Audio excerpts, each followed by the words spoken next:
I'm Jan Karon, and this is the story behind the stories.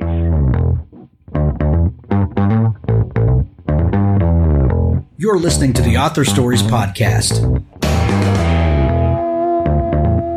bringing you the story behind the stories and the storytellers. Margaret White, Terry Brooks, Sheena Kamal, Matthew Quick, J.T. Ellison, Walt D. Williams, Brad Thor, Corey, Dr. O, Brandon Sanderson, Robin Mom, Ernest Klein, Jim Butcher, Sherwin Harris. Visit hankgarner.com for archives of all the shows. Today's guest is Jan Karon. Today's episode is sponsored by editor Ellen Campbell. Authors, if you are looking for someone to help shape your words into what you originally intended them to be, Ellen can help you do that. Ellen is one of the most sought-after indie editors out today, and she is one of the best. I've used her. So many other people in the community have used her. There's a link to her website in the show notes. I'll be talking more about her as the month goes on. Well, thanks for joining me again for the Author Stories Podcast, where I bring you the story behind the stories and the storytellers. Today, I am really excited to have Jan Karon on the show with me today. She is the author of 14 Mitford novels. Her novels feature Father Timothy Kavanaugh, an Episcopal priest. She has published 14 of those main novels, 5 companion books, 4 children's books, and her books have sold over 20 million copies across those. Welcome to the show, Jan. Oh, thank you so much. I'm so proud to be back in Mississippi with you. One of the Mitford novels is set in Holly Springs, and so I've been in Mississippi quite a lot, researching it, enjoying it, and I'm told that it's behind the magnolia curtain. That is absolutely right. And you know, Mississippi has a very rich literary tradition that a lot of people overlook. Some of the 20th century greats are from Mississippi. Oh, yes. Yes. I recently wrote about Mississippi briefly. It's where fiction has long had its first and second homes. Mississippi. That's right.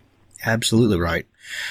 Jan, before we dig too deeply into that, we always begin the show with the same question, and that question is, what is your first memory of wanting to be a writer or storyteller? Gosh, I can tell you that. I guess most authors remember that because it's kind of really was an epiphany for me. I was 10 years old, and I was standing at the screen door of my grandmother's house in the country. And it seemed that I had been built, wired, created with some longing for something that I couldn't give voice to. My heart got the message that day, 10 years old, standing at the door, that I was going to be a writer. I was thrilled with this because since the age of 5, I had been a reader. And if you are a real reader, there has to be at least once or twice in your life when you want to write that stuff that takes people anywhere they want to go. So having that gift is just a huge privilege, the joy of my life. Jan, I really do believe that writers are born that way. I think there's a gene in there somewhere. There's a providential gift. I don't care how you categorize it, but I think people are born that way. And then and then if you choose to work on the craft and become a writer, that's even better. But there's just something about people that want to tell stories, and it's just built in. I love the way you said that. It's almost an epiphany when that realization comes over. Yes. And I felt so proud because it seemed in a way that I had been chosen for that. I mean, I remember those feelings so vividly. And gosh, I loved it. I loved that knowing that for the rest of my life, I would have that knowing. Was I going to pursue it? Well, it was going to take many decades to have something to say, for one thing. But the best storytelling of all is just when you sit at your grandmother's feet and listen to her life. Oh, or when yeah. you go to Mississippi and just, hang out, get a burger, and listen to somebody talk about their life. Just listening to other people's lives is just the best thing that can happen to a storyteller. Well, Jan, a lot of people say that there are two things that you need to do if you want to be a writer, and that's read widely and read lots, and then to actually practice writing, because you can't be a writer unless you practice at it. But I like to add a third thing, and I'm glad that you brought it up. You need to listen to people. You need to, that's how writers gather stories. That's how you learn what dialogue feels like. Yeah. Not always sounds like, but feels like. And you need to gain the experience of watching and listening to people. I love that you said about dialect, not only what it sounds like, but what it feels like. Right. You must be a writer. I am. Well, there you go. Yeah, that's right. What part of the country did you grow up in? I grew up in the foothills of North Carolina, western North Carolina, on a dirt road, and I lived there until I was 12 years old when I moved to the city, Charlotte, and absolutely was shattered by the reality of a community, a large community of people living and moving and having their being. I mean, it was so distracting, and yet I longed to leave the country, because out there was life. But it took a big adjustment, I must say. But I grew up on the dialect of the descendants of Scottish, Irish, German immigrants. I listened to mountain people talk, and the way people spoke meant so much to me that I wanted to preserve it, like old sterling, like Grandma's old sterling. You want to keep it polished and show it off. And so that's why I use so much dialect in my work, and I'm very careful how I use it. When I was in Mississippi, I was listening carefully, because your dialect can be very different from North Carolina. So I tried to do it respectfully when I wrote Home to Holly Springs, and respectfully when I went to Ireland and wrote In the Company of Others. There's an interesting thing about living in the South. We have this strong storytelling tradition, like you talked about, sitting at your grandmother's feet and listening to stories. I asked where you were from because the culture of North Carolina is very much almost a character in your books. Mitford and this world that you've created there definitely anchors you to a particular place. And and I'm glad you mentioned that about the immigrants, the Irish and Scottish and German, because a lot of culture in the South is this really interesting gumbo of people from other places that then take those things and make their own culture out of that, and the combination of all the things makes something new that is greater than the sum of its parts. Tell me about you creating Mitford, and where did the idea for this place come from? I've just written a note, a gumbo of people. I'm taking notes on what you're saying. That was delightful. Where did it come from? Well, one night lying in bed after having left a very successful career, stepped out on faith to write the novel at last, finally, at the age of 50. I had failed to write the novel that I came to write. It just wasn't working at all. It had nothing to do with Mitford. I had just struggled to put a novel on paper, but the characters wouldn't get up and move around and have their being.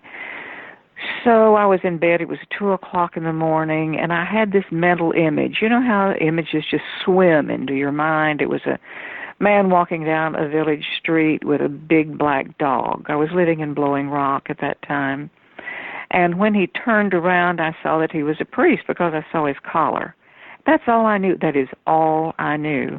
He was short, he was balding, he was overweight. I later found out he was diabetic, and so forth. And later found out he was a bachelor. But I got straight up out of bed and went to my computer and began writing with this tiny fragment on my mind. And wow, I just was compelled to follow this man, and I did follow him through 14 novels.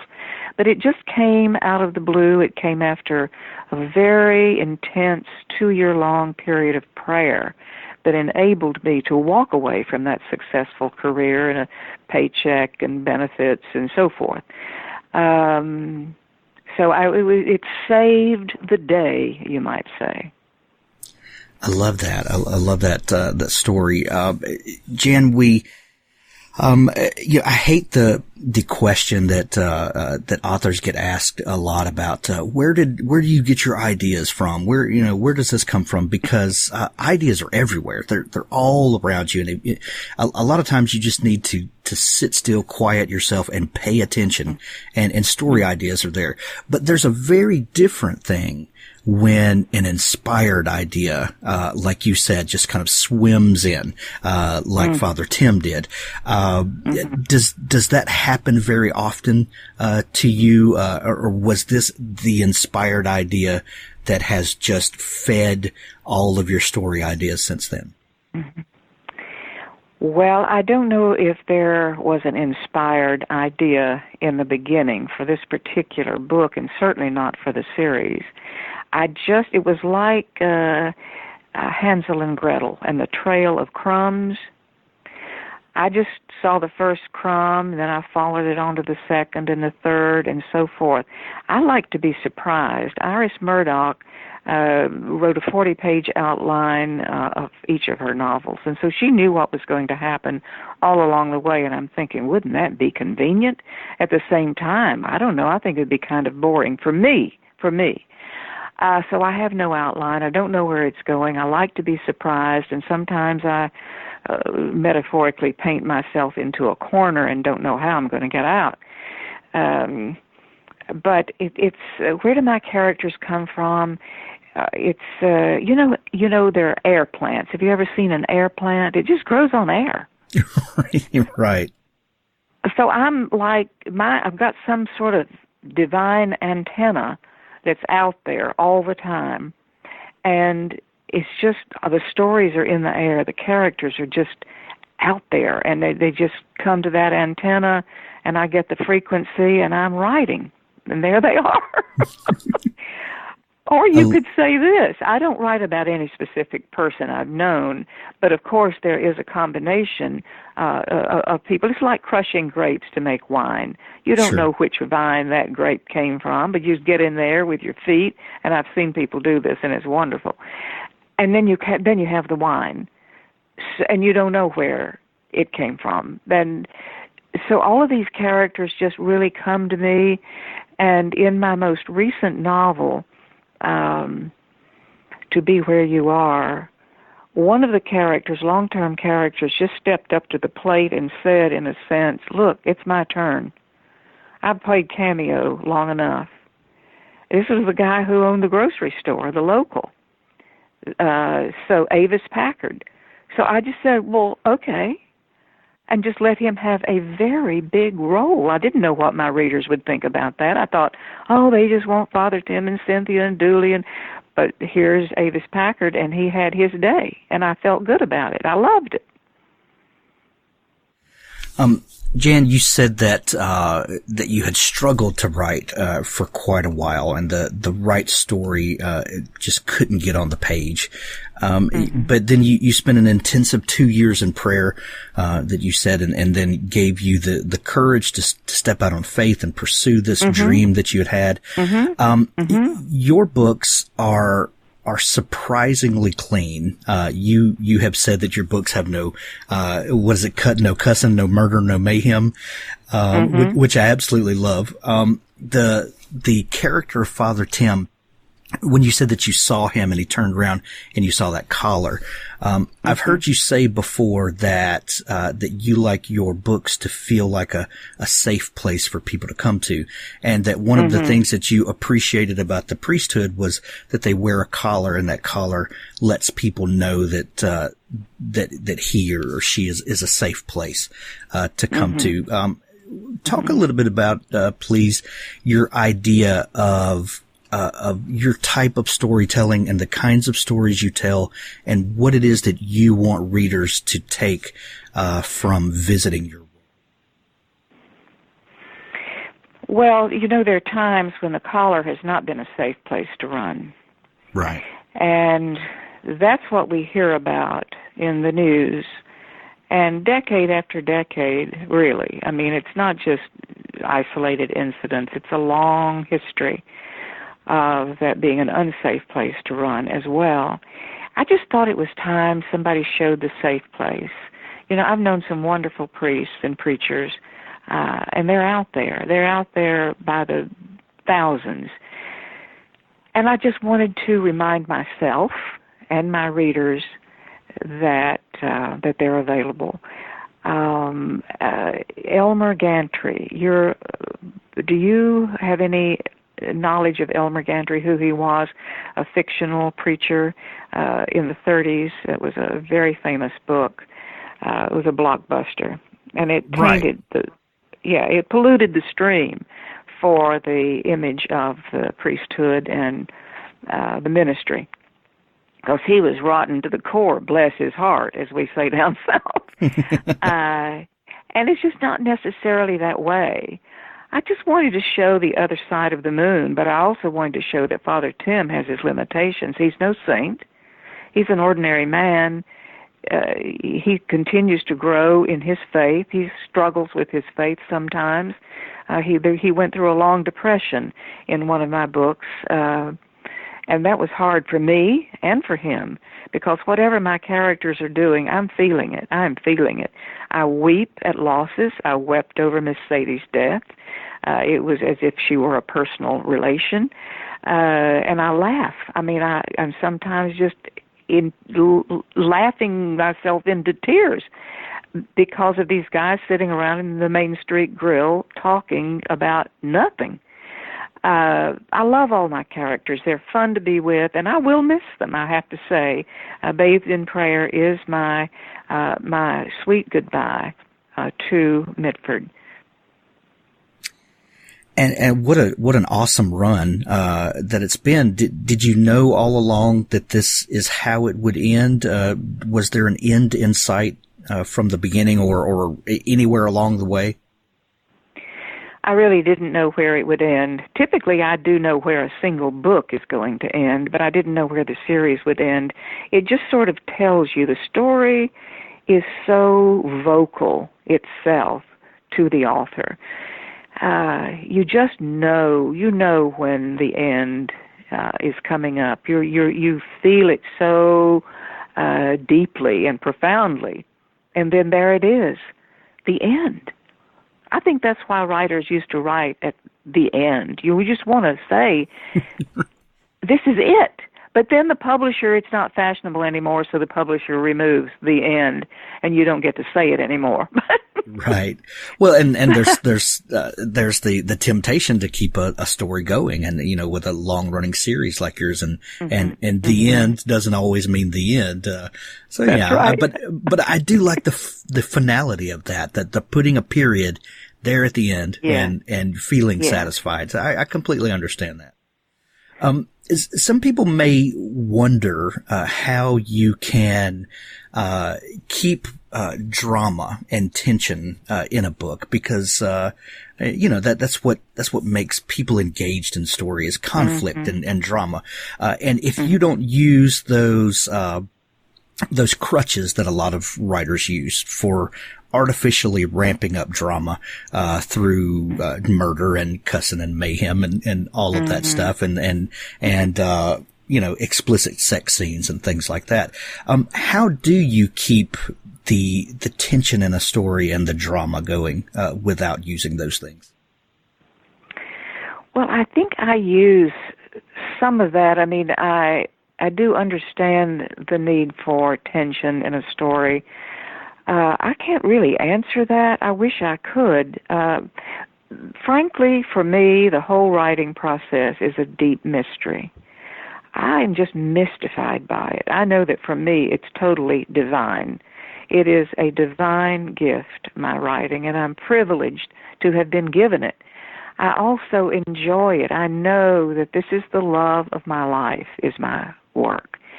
I've been a workaholic for years, and I've very recently, just decided to let my spring refill, just let my aquifer be full again before I start writing again. It's not that I'm not thinking. It's not that I'm not writing stories in my head all the time.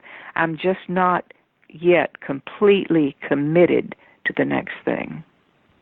I didn't answer your question. No. That's fine. That's fine. You have to let that spring refill, don't you? Writing is such a deeply personal and exhausting thing, because even though, like you said earlier, that none of your characters are specifically a person, they are so much of people you know and so much of you, and you can only put out and keep coming up with fresh ideas and poignant things to say until you put some back in you. I think that's a wonderful piece of advice for a lot of writers, and probably why a lot of people get burned out, especially when they have some success and then the temptation to keep going and to keep the machine working. That's what would have happened if I had kept going with Mitford. I stopped while I felt, for me, I was ahead. I didn't want to burn out. I mean, I was working all the time. Right. I'm amused by something a sports writer once said. He said, writing isn't so difficult. You just sit down and open a vein. Right. You've heard that. Yes. I mean, really, that's what you do. So when I come back to my readers, I will be fresh and new and something, I hope, greater to share. But I hope it's maybe foolish of me, but I hope my work will live on for some time. People tell me all the time. I've had thousands of letters saying, I read your books over and over. People read, when a new book is coming out, they sit down, when they know it's coming out a few months ahead, they sit down and begin at the beginning. They begin with At Home in Mitford. And they read through the series so that they're right on it when the new book comes out. Well, there's no better compliment than that, is there? No. Jan, the new book is called Bathed in Prayer, and it really is a look into Father Tim. It's a collection of his sermons, prayers, stories, reflections on him and Mitford. One thing I love about Father Tim is that, like you said earlier, he's not perfect. He's still growing in his faith.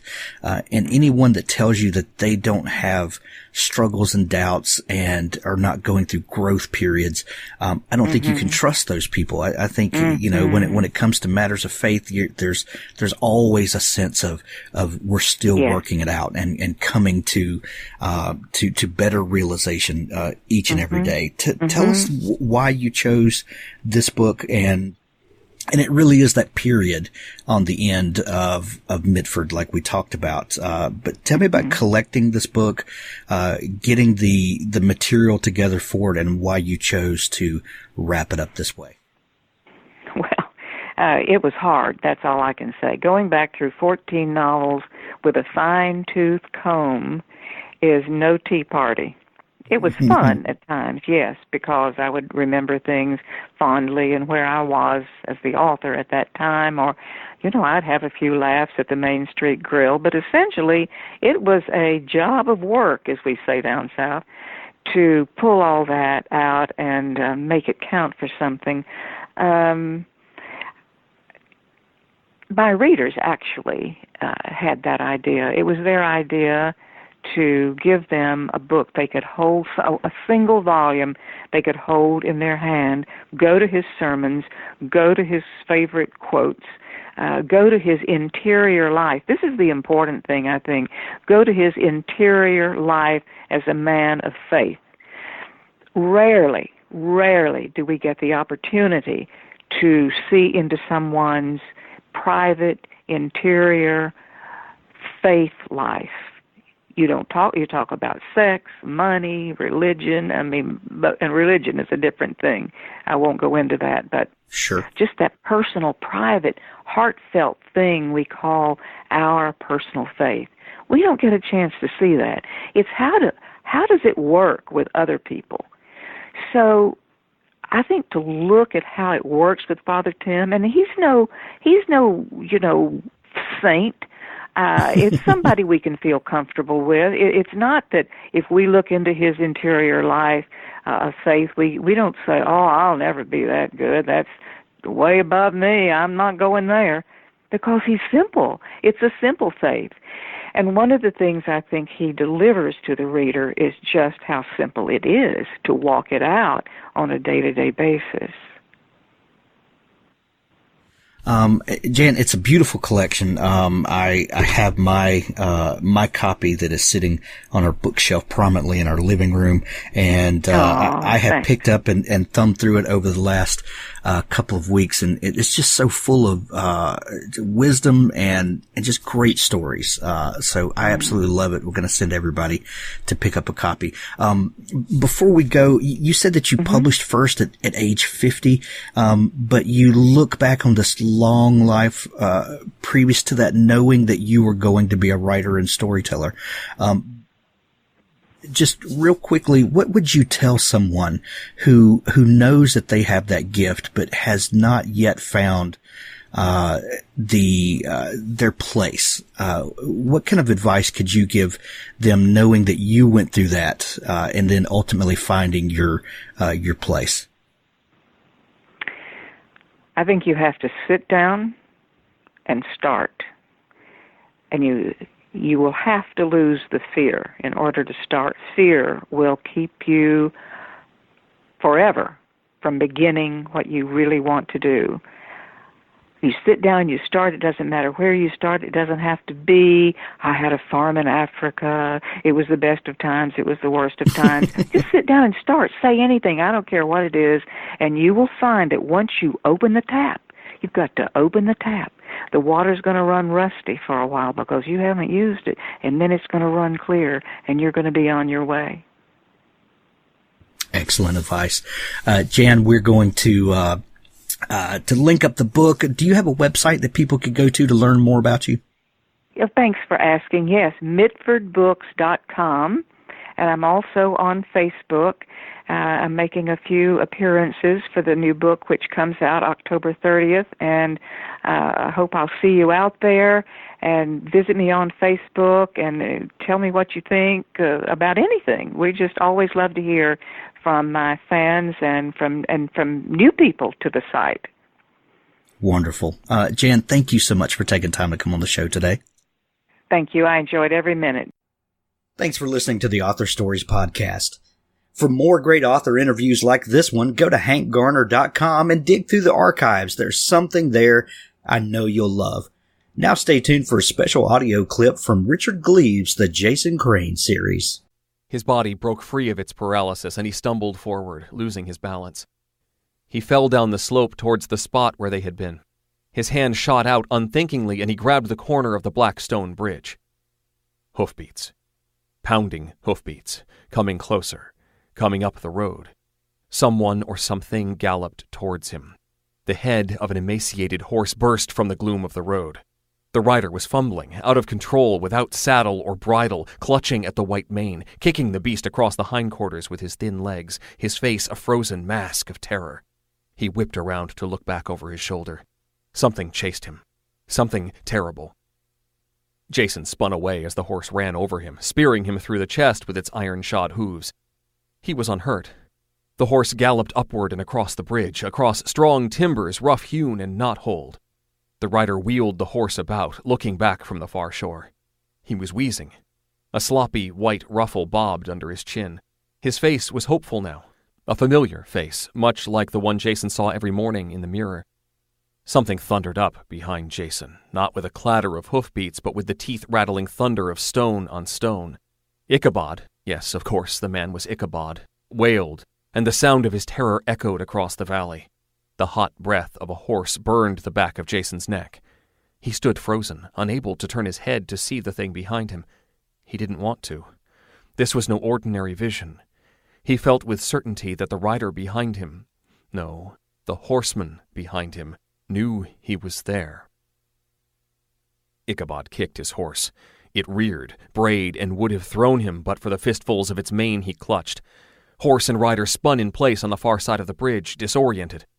The horseman behind Jason laughed, a terrible, deep, cracking sound from all directions like 1,000 axes chopping down the woods. Jason felt searing heat as a ball of flame whipped over his shoulder. A burning jack-o'-lantern arced across the bridge.